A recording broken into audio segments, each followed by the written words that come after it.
diesem kurzen Video zeige ich dir, wie du die Bose Quiet Comfort 45 zurücksetzen kannst, also ein Hard Reset der Bluetooth-Kopfhörer durchführst. Das kann bei Verbindungsproblemen oder auch anderen Fehlern Abhilfe schaffen und ist auch vor einem Weiterverkauf sinnvoll.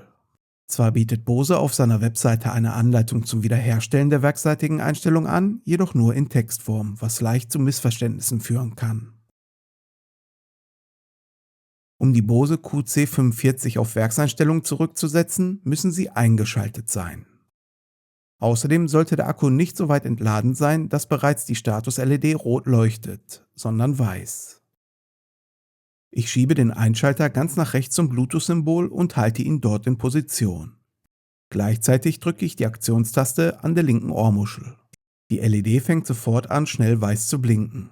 Die Tastenkombination halte ich jedoch weiterhin gedrückt.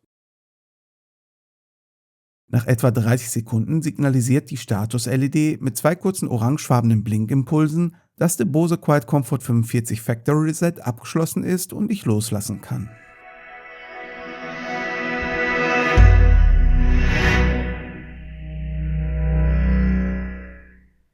To start setup, download the Bose Music app. Ready to connect. Und damit habe ich dir gezeigt, wie du die Noise Cancelling Kopfhörer Bose QC45 zurücksetzen kannst, was übrigens auch mit den Quiet Comfort SC und QC35 genauso funktioniert. Wenn dir die Anleitung weitergeholfen hat, freue ich mich natürlich sehr über einen Daumen nach oben. Hier noch zwei weitere Videos, die dich möglicherweise ebenfalls interessieren können.